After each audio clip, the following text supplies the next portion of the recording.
Hello दोस्तों, स्वागत है आपका मेरे चैनल में। और आज के इस वीडियो में मैं आपको बताने जा रहा हूँ कि अयोध्या नगरी का हिंदुओं के जीवन में क्यों इतना ज़्यादा महत्व है और कहाँ पर हुआ था श्री राम का जन्म और किस दिन मनाया जाता है श्री राम का जन्म और कौन सी ईसा पूर्व में श्री राम का जन्म हुआ था। और अयोध्या नगरी के बारे में मैं आपको बताऊंगा कि हजारों वर्षों से महापुरुषों की कर्म भूमि रही और यह पवित्र भूमि हिंदुओं के लिए बहुत ही महत्वपूर्ण है। यहाँ पर भगवान श्री राम का जन्म हुआ था। और अगर हम शोधानुसार बात करें तो भगवान श्री राम का जन्म 5114 ईस्वी पूर्व हुआ था और चैत्र मास की नवमी को राम नवमी के रूप में श्री राम का जो है जन्मदिन पूरे भारतवर्ष में मनाया जाता है।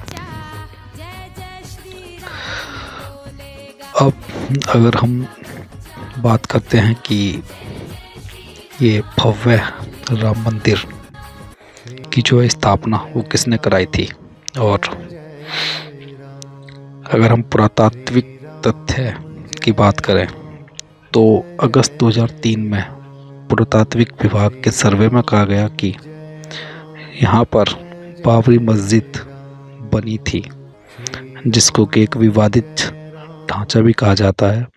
वहाँ पर हिंदू धर्म के श्री राम मंदिर होने के काफ़ी सारे सबूत मिले हैं और बाकायदा उन सबूतों की रिकॉर्डिंग भी की गई थी खुदाई के दौरान। और खुदाई के दौरान काफ़ी सारे ऐसे अवशेष मिले थे जिससे ये पता चलता है कि यहाँ पर बाबरी मस्जिद थी, वहाँ पर श्री राम का मंदिर हुआ करता था।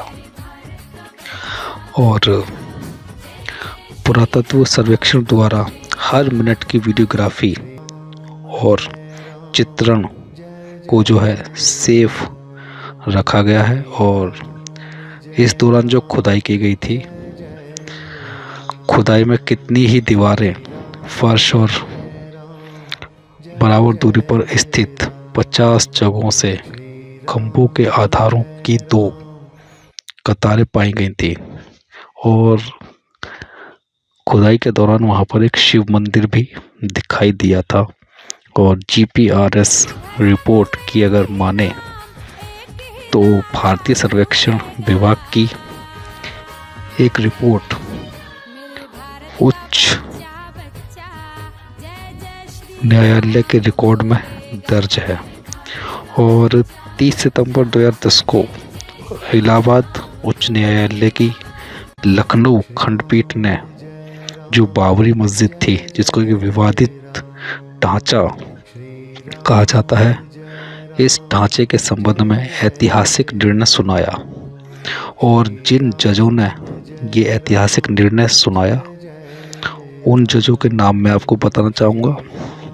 श्री धर्मवीर शर्मा जी और जज श्री सुधीर अग्रवाल जी और न्यायमूर्ति एसयू खान ने एक मत से माना कि यहाँ रामलला विराजमान है, वहीं श्री राम की जन्मभूमि है। अगर बात करते हैं कि अयोध्या नगरी कैसी थी जब ये अयोध्या नगरी का निर्माण श्री राम के शासनकाल में हुआ था, तो उस समय की अगर हम बात करें तो उस समय अयोध्या नगरी कैसी हुआ करती थी। तो वाल्मीकि कृत रामायण के बाल कांड में उल्लेख ये मिलता है कि अयोध्या 12 योजन लंबी और 3 योजन चौड़ी थी। वाल्मीकि रामायण में अयोध्यापुरी का वर्णन विस्तार से किया गया है। रामायण में अयोध्या नगरी सरयू तट पर बसे होने और उस नगरी के भव्य एवं समृद्ध होने का उल्लेख भी मिलता है। अयोध्या नगरी में चौड़ी सड़कें हुआ करती थीं, भव्य महल हुआ करते थे और भव्य महल के बीच में आम के बगीचे हुआ करते थे। और साथ ही हर चौराहे पर लगने वाले बड़े बड़े स्तंभ थे और अयोध्या नगरी इतनी समृद्ध थी कि हर व्यक्ति एक महल के जैसे बने हुए घर में रहा करता था, जिसको कोई हम राजमहल भी कह सकते हैं कि हर व्यक्ति का अपना एक राजमहल हुआ करता था। यह महापुरी, यह नगरी 12 योजन यानी कि 96 मील चौड़ी थी। इस नगरी में सुंदर लंबी चौड़ी सड़कें थी और इंद्र की अमरावती की तरह महाराज दशरथ ने उस पुरी को, उस अयोध्या नगरी को सजाया था। तो ये तो थी पुराने ज़माने की बात कि पुराने ज़माने की अयोध्या कैसी थी। अब बात कर लेते हैं कि अयोध्या नगरी यानी कि भगवान राम की जन्मभूमि का हाल क्या था। उस समय की अगर माने तो भगवान श्री राम के जल समाधि जब ली थी भगवान श्री राम ने, उसके बाद अयोध्या कुछ समय के लिए उजड़ सी गई थी, लेकिन उनकी जन्मभूमि पर बना महल वैसे का वैसा ही था। जिस महल में श्री राम रहा करते थे उस महल का कुछ भी नहीं बिगड़ा था, वो महल वैसा का वैसा ही था। आगे चलकर भगवान श्री राम के पुत्र कुश ने फिर से राजधानी अयोध्या का निर्माण करवाया था और इस निर्माण के बाद सूर्यवंश की अगली 44 पीढ़ियों तक इसका अस्तित्व आखिरी राजा थे श्री राम के वंश के आखिरी राजा थे, उनका नाम था महाराजा बृहद्दल, तक अपने चरम सीमा पर रहा था। और कौशल राज बृहद्दल की मृत्यु महाभारत युद्ध में अभिमन्यु के हाथों हुई थी और महाभारत के युद्ध के बाद अयोध्या फिर से उजड़ गई थी, मगर श्री राम जन्मभूमि का अस्तित्व महाभारत के युद्ध के बाद भी बना रहा था। अब बात करते हैं कि ये जो अयोध्या में मंदिर था, पहले जो मंदिर था वो किसने बनवाया था, श्री राम का भव्य मंदिर किसने बनवाया था, इसके बारे में भी आपको अवश्य पता होना चाहिए। तो इसके बारे में बात कर लेते हैं कि लगभग 100 वर्ष पूर्व उज्जैन के चक्रवर्ती सम्राट विक्रमादित्य एक दिन आखेट करते करते घूमते हुए अयोध्या नगरी चले गए और वहाँ विक्रमादित्य को इस भूमि में कुछ चमत्कार दिखाई दिए और उनको ये महसूस हुआ कि इस नगरी में कुछ तो खासियत है, कुछ तो चमत्कार उनको दिखाई दिए इस नगरी में, जिसकी वजह से वो काफ़ी प्रभावित हुए इस नगरी में आने के बाद। और उन्होंने ये ठाना कि इस नगरी में अवश्य ही श्री राम का जन्म हुआ है, तो इस नगरी में अवश्य ही श्री राम का एक भव्य मंदिर बनना चाहिए। तब उन्होंने खोज आरंभ की और पास के जो संत लोग थे, जो योगी थे, जो लोग वहाँ रहा करते थे, उनसे श्री राम की अवध भूमि है इसके बारे में बात की। और जब उन्हें पता चला कि श्री राम का जन्म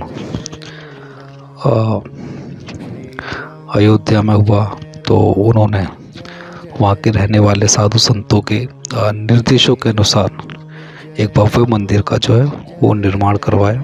और भव्य मंदिर के निर्माण के साथ ही साथ उन्होंने सरोवर, महल आदि बनवाए और उन्होंने श्री राम जन्मभूमि पर काले रंग के कसौटी पत्थर वाले 84 स्तंभों पर विशाल मंदिर का निर्माण करवाया था।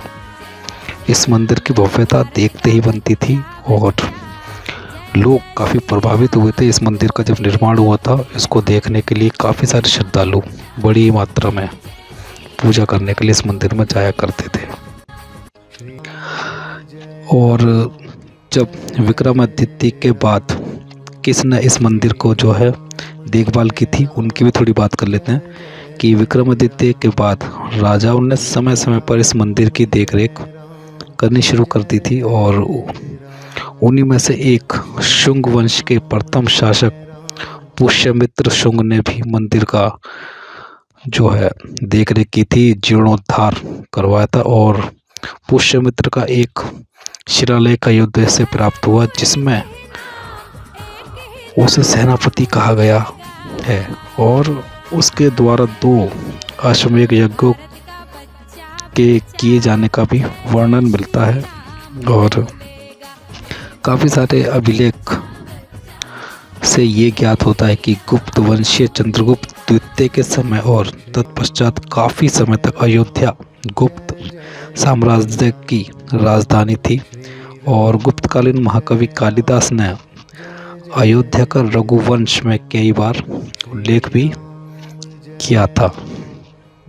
बात कर लेते हैं कि किसने गवाही दी थी कि श्री राम मंदिर हुआ करता था प्राचीन समय में अयोध्या में। यहाँ पर की विवादित ढांचा बाबरी मस्जिद है, वहीं पर श्री राम मंदिर था।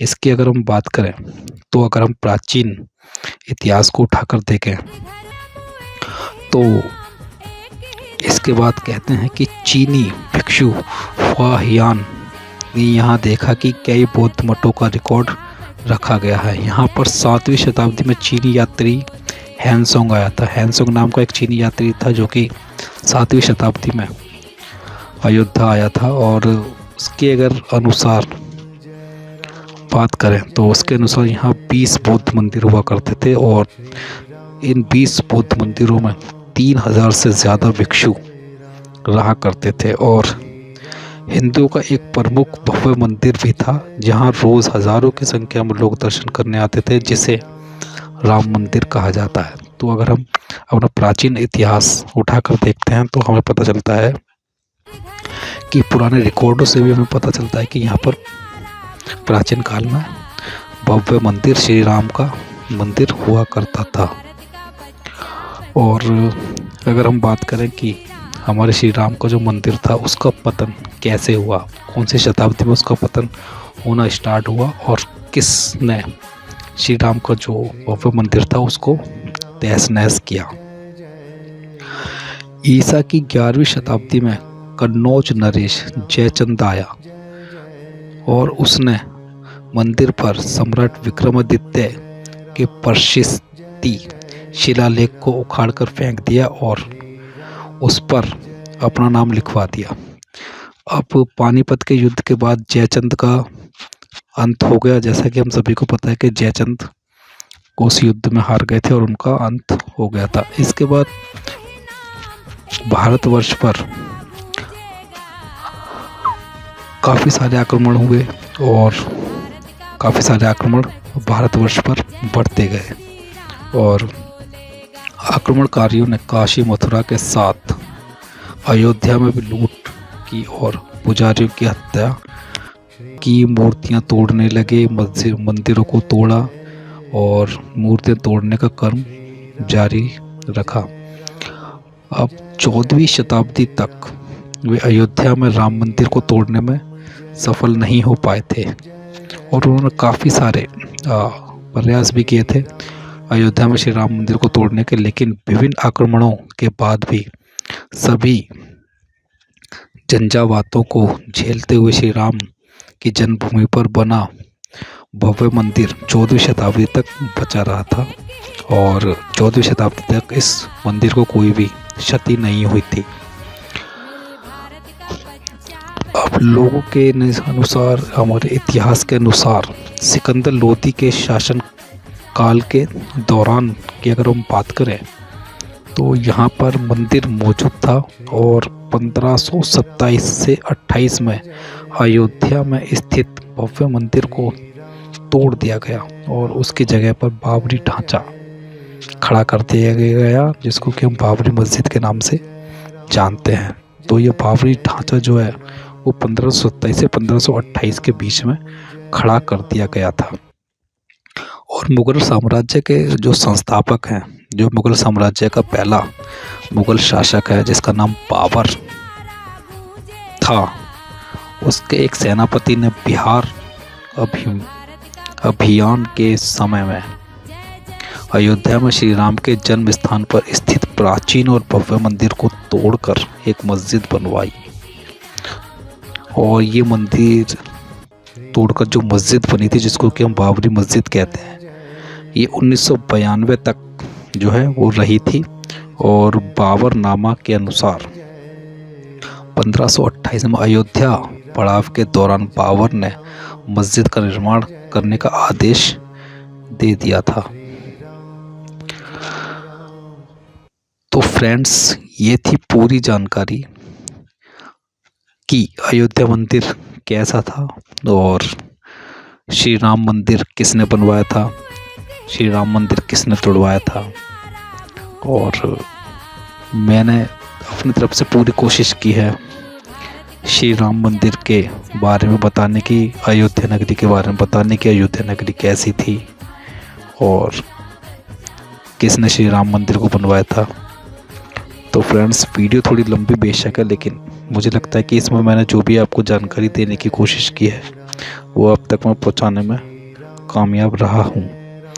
और फ्रेंड्स, अगर आपको मेरी वीडियो पसंद आई हो तो प्लीज़ वीडियो को लाइक ज़रूर कीजिएगा, कमेंट्स में लिखिएगा कि आपको वीडियो कैसी लगी और अपने फ्रेंड्स के साथ इस वीडियो को शेयर कर दीजिएगा। चैनल को सब्सक्राइब कर लीजिएगा ताकि ऐसी वीडियोस मेरे चैनल पर आपको रेगुलरली मिलती रहें। और फ्रेंड्स, मिलता हूँ एक नई वीडियो में, तब तक के लिए नमस्कार।